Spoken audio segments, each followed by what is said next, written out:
BSc Food and Nutrition లో university first rank, second rank, third rank. Sun international, Visakhapatnam, Hyderabad. Telugu ప్రేక్షకులకు నమస్కారం. నేను మీ ప్రశాంత్ గండియాల. పశ్చిమ వాయువ్య దిశగా కదులుతున్న తీవ్ర వాయుగుండం ప్రధానంగా ఉత్తరాంధ్రాన్ని వణికిస్తోంది. నేటి మధ్యాహ్నం పూరికి 70 కిలోమీటర్ల దూరంలో ఏదైతే ఈ తీవ్ర వాయుగుండం తీరాన్ని తాకే అవకాశం ఉండడంతో ఉత్తరాంధ్ర మొత్తం అలర్ట్ అయింది. ప్రధానంగా ఆంధ్ర, ఒరిస్సా సరిహద్దు ప్రాంతంలో ఉన్న ఇచ్చాపురంపై అయితే ఈ ప్రెజర్ కొద్ది గొప్ప పడే అవకాశం ఉండడంతో క్షేత్రస్థాయిలో అధికారులందరూ అప్రమత్తమయ్యారు. సీఎంఓ నుంచి వస్తున్న ఆదేశాల మేరకు కలెక్టరేట్ లో కంట్రోల్ రూమ్ ఏర్పాటు చేశారు. ఎప్పటికప్పుడు పరిస్థితిని సమీక్షిస్తున్నారు. ఇచ్చాపురం ఎమ్మెల్యే బెందాలం అశోక్ కూడా క్షేత్రస్థాయిలో పర్యటన చేస్తున్నారు. ఏదైతే తీర ప్రాంత గ్రామాలను సందర్శించడంతో పాటు రీహాబిటేషన్ సెంటర్లు ఏవైతే ఉన్నాయో అక్కడ పరిస్థితులను కూడా ఆరా తీసిన పరిస్థితి, క్షేత్రస్థాయిలో పరిస్థితులను సమీక్షిస్తున్న పరిస్థితి. ప్రస్తుతం మనతో అశోక్ ఉన్నారు. ఎలా ఉంది పరిస్థితి, ఎలాంటి ఏర్పాట్లు చేశారు ఆయన మాటలో తెలుసుకుందాం. సార్, ఈ తీవ్ర వాయుగుండం ప్రభుత్వం ఎలాంటి ఏర్పాట్లు చేసింది, ఏమైనా ఇబ్బంది ఈ పరిసర ప్రాంతాలకు ఏమైనా ఉందా? మనందరికీ తెలిసినట్లే గత 2 రోజులుగా కురుస్తున్నటువంటి భారీ వర్షాల వల్ల జిల్లా మొత్తం బాగా ఫ్లడ్డెడ్ పరిస్థితులు అయితే ఉండడం మనందరం కూడా గమనించవచ్చు. అయితే దీనికి మీ అందరికీ తెలిసినట్లే అందరికీ క్లియర్ డైరెక్షన్స్ ఉండటం జరిగింది. ముఖ్యంగా కలెక్టర్ ఆఫీస్ దగ్గర నుంచి కింద స్థాయిలో ఉన్నటువంటి విలేజ్ సెక్రటేరియట్ లో పనిచేస్తున్నటువంటి వాళ్ళతో సహా అందరూ అప్రమత్తంగా ఉన్నారు. ముఖ్యంగా మనం చూసినట్లయితే అటు డిఆర్ఓ గారు కానీ, ఆర్డీఓ గారు కానీ ప్రత్యేకమైనటువంటి అధికారులుగా ఈరోజు మన నియోజకవర్గానికి తిరగటమే కాకుండా ప్రతి మండలంలో ఉన్నటువంటి ఎంఆర్ఓ సిబ్బంది, అలాగే ఎండిఓ సిబ్బంది కానీ, అగ్రికల్చర్ డిపార్ట్మెంట్ కానీ, మెడికల్ ఆఫీసర్స్ కానీ, స్కూల్ డిపార్ట్మెంట్స్, స్పెషల్ ఆఫీసర్స్ అందరినీ కూడా ఒక ప్రణాళికబద్ధంగా వేసుకుని వాళ్ళకు ఉన్నటువంటి ఇప్పుడు క్షేత్రస్థాయిలో మనం పరిశీలించాల్సినటువంటి అంశాలు ఏవైతే కావాల్సినటువంటి రీహాబిలిటేషన్ సెంటర్స్, మొదటగా హ్యూమన్ క్యాజువాలిటీస్ ఎక్కడ లేకుండా విధంగా ప్రత్యేకమైనటువంటి కార్యక్రమాలు తీసుకోవడం జరిగింది. అందులో భాగంగా ఈరోజు ఒక కవిటి మండలంలోనే దాదాపు 9 రీహాబిలిటేషన్ సెంటర్స్ తీసుకోవటం, అలాగే సోంపేటలో మీరు చూసుకున్నట్లయితే 2 రీహాబిలిటేషన్ సెంటర్స్, కంచిల మండలంలో, ఇచ్చాపురం మండలంలో ఒక రీహాబిలిటేషన్ సెంటర్ కూడా తీసుకోవడం జరిగింది.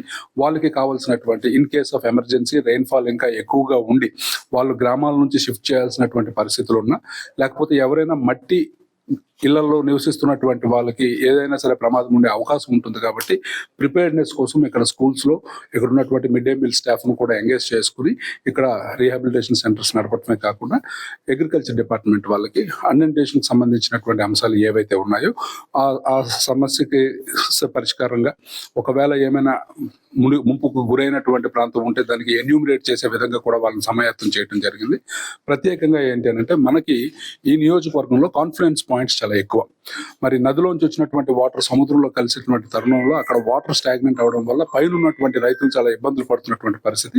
మరి దానికి సంబంధించి ఇప్పుడు ఇద్వానిపాలెంకి సంబంధించినటువంటి పొగురులో మరి ఎంఆర్ఓ గారు, ఎండిఓ గారు, అలాగే పోలీస్ డిపార్ట్మెంట్ వారు, ఆర్డీఓ గారు సహాయంతో అంతా కూడా చూపించడం జరిగింది. అవి యుద్ధ ప్రాతిపదికన పనులు కూడా చేసి రైతులకు ఏ ఇబ్బంది లేకుండా చేయటం, అలాగే ఎక్కడెక్కడైతే సరే ఈ కరెంటు సమస్యలు ఉన్నాయో వాటిలే కానీ, అలాగే జేసీబీలు, పవర్ సాస్ కూడా ఎంగేజ్ చేసుకోవడం జరిగింది. ఒకవేళ ఈ గాలి లేదు కాబట్టి ప్రస్తుతానికి పెద్దగా ప్రమాదం ఏమీ లేనప్పటికీ కూడా ఒకవేళ గాలి వచ్చి ఏదైనా ప్రమాదం సంభవించినటువంటి పరిస్థితుల్లో కూడా రెడీగా మేమందరం కూడా ఉన్నాం. అన్ని రకాలుగా ప్రజలకి ఏ రకమైనటువంటి ఇబ్బంది లేకుండా ఉండేలాగా అన్ని ప్రణాళికలు కూడా తీసుకుంటున్నాం. సో భగవంతుడి దయ వల్ల తుఫాన్ తీరం దాటిందని అనుకుంటున్నాం. ఒకవేళ ఏదైనా ఉన్నప్పటికీ కూడా మేమంతా ప్రిపేర్డ్ గా ఉన్నామని తెలియజేసుకుంటాం. ఈ ఎయిర్ స్ట్రోమ్ ఎక్కడ హిట్ అవుతుంది అని ఏమైనా వాతావరణ శాఖ హెచ్చరికలు ఇచ్చిందా? దానికి సంబంధించిన డైరెక్షన్ మాకున్నటువంటి సమాచారం ప్రకారం బెరంపూర్, భువనేశ్వర్ మధ్యలో తీరం దాటుతుంది అని చెప్పేసి వాతావరణ హెచ్చరిక అనేది ఇవ్వటం జరిగింది. సో దానివల్ల రెయిన్ఫాల్ అనేది, ఎందుకంటే 11 గంటలప్పటికి దాదాపు 36 సెంటీమీటర్ల వర్షపాతం నమోదైంది. ఇప్పుడు అది కొంత తగ్గుముఖం పట్టే అవకాశం ఉంది. కాబట్టి వెదర్ ఫోర్కాస్ట్ ఏ రకంగా ఉన్నప్పటికీ కూడా పెద్ద ప్రమాదం అయితే లేదు. అయినప్పటికీ కూడా ఏ చిన్న ప్రమాదానికైనా సరే మేము సంసిద్ధంగా ఉన్నామని తెలియజేసుకుంటాం. గత 5 ఏళ్లలో ఎప్పుడు చూడని వర్షాలు ఉద్దాన ప్రాంతాన్ని వాసులు చూశారు.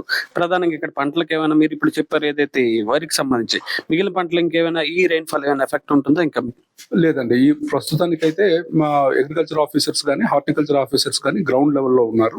మరి అలాగే ఇప్పుడు ఈ సచివాలయంలో ఉన్నటువంటి విలేజ్ అగ్రికల్చర్ అసిస్టెంట్స్ కూడా ఫీల్డ్ లెవెల్ కూడా పంపించడం, ఎన్యూమిరేట్ చేయాల్సినటువంటి అవసరం, ఎక్కడైనా ఇబ్బంది జరిగితే ఎన్యూమిరేట్ చేయడానికి ఇది చేయడం. ఎందుకంటే ప్యాడీ సోన్ సీజన్, సోన్ ఏరియా కూడా 96% వరకు సోన్ ఏరియా ఇప్పుడు మనకి ప్రిపేర్డ్ గా ఉంది. ఇందులో ఎక్కడ కూడా అండెంట్ అవుతుంది అనే ఒక పరిస్థితి అయితే లేదు. ఏ వాళ్ళందరితో కూడా మాట్లాడడం జరిగింది.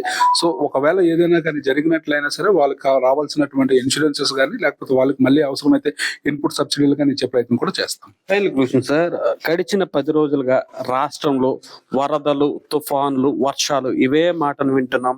మీ ప్రభుత్వం కూటమి సర్కారు కూడా క్షేత్రస్థాయిలో పర్యటనలు చేస్తున్నాం.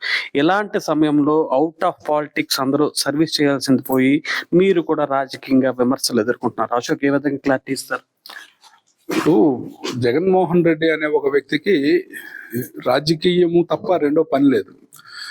ఉదాహరణకి గత 5 సంవత్సరాలు కూడా అనేక రకమైనటువంటి ప్రకృతి విపత్తులు జరిగినప్పుడు రెడ్ కార్పెట్ వేసుకొని బ్యారికేడ్లు కట్టుకుని ప్రజలకి అభివాదం చేసేసి కనీసం ప్రకటించినటువంటి విరాళాలు కూడా సేకరించలేనటువంటి దౌర్భాగ్య పరిస్థితుల్లో గత 5 సంవత్సరాలు కూడా పరిపాలన జరిగింది. మరి ఈ పరిస్థితుల్లో ప్రజలు కూడా సరైనటువంటి బుద్ధి చెప్పారు. అయినప్పటికీ బుద్ధి మార్చుకోకుండా ఈరోజు వాళ్ళకున్నటువంటి గతంలో మంత్రులుగా చేసినటువంటి వ్యక్తులు కావచ్చు, లేకపోతే జగన్మోహన్ రెడ్డి కానీ ఈరోజు విపత్తుని ఎలా ఎదుర్కోవాలో తెలుసుకునే ప్రయత్నం కూడా చేయట్లేదు. చిన్న ఉదాహరణ, నువ్వు సీఎంగా చేసినటువంటి ఒక వ్యక్తివి, బుడమేరుకి గేట్లు ఉన్నాయి అని మాట్లాడే అంత పనికి మాలిన నువ్వు సీఎంగా చేసినటువంటి వ్యక్తివి నువ్వు.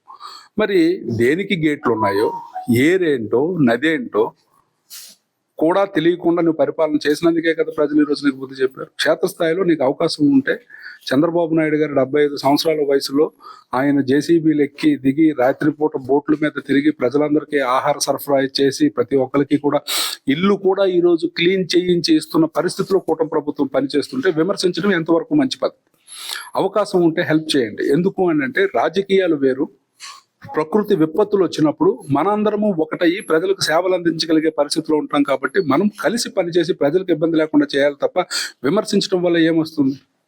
ఈరోజు నువ్వు ఎంతసేపు కూడా చంద్రబాబు నాయుడు గారు ఏమీ చేయట్లేదు. 50 సంవత్సరాల వయసు నువ్వే కనీసం 3 లోతు నీళ్ళు నువ్వు తిరగలేవు. 75 సంవత్సరాల వయసులో అతను చేస్తున్నటువంటి కార్యక్రమాలు విమర్శించే స్థాయి నీకెక్కడది?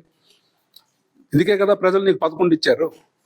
ఇంకా సిగ్గు లేకుండా నువ్వు మాట్లాడుతున్నటువంటి మాటలు ఏ రకంగా తీసుకోవాల్సిన పరిస్థితి ఉంటుంది. సో ఖచ్చితంగా అటువంటి విమర్శలు పట్టించుకోవాల్సిన పని లేదు.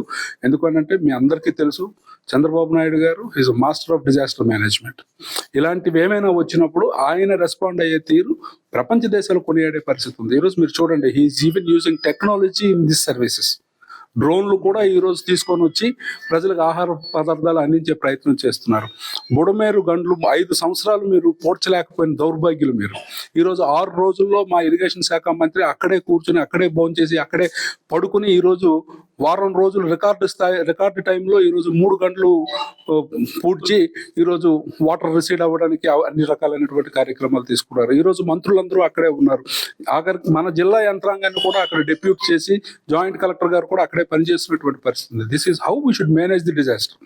అంతేగాని ఎక్కడో ఏసీ రూమ్ లో కూర్చొని పనికిమాలిన కబుర్లు చెప్తే ప్రజల ఇబ్బందులు తీరవు. ఆ విషయాన్ని జగన్ ఇప్పటికైనా గెలిపిస్తే మళ్ళీ ఎప్పటికైనా ఒకసారి సీఎం అవుతాడు. కానీ ఇలాగే కానీ ఉంటే మాత్రం జీవితంలో రాజకీయాలు పనికి రాకుండా అయిపోతారు. ఇది ఇచ్చేపురం ఎమ్మెల్యే బెందాల అశోక్ చెప్తున్న మాట. విపత్తును ఎదుర్కోవడానికి అంత సిద్ధంగా ఉన్నామని చెప్తున్నారు.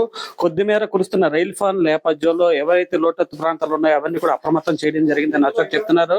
ఇంకోవైపు ఏదైతే విపత్తుల సమయంలో రెడ్ కార్పెట్ వేసుకొని మరీ సేవలు చేయించుకునే ఘనత మాజీ ముఖ్యమంత్రి జగన్ దని, అందుకనే తగిన బుద్ధిని ప్రజలు ఇచ్చారని చెప్పి ఇచ్చేపురం ఎమ్మెల్యే అశోక్ చెప్తున్నారు. శ్రీకాకుళం జిల్లా ఉద్దాన ప్రాంతం నుంచి ప్రశాంత్, తెలుగు న్యూస్.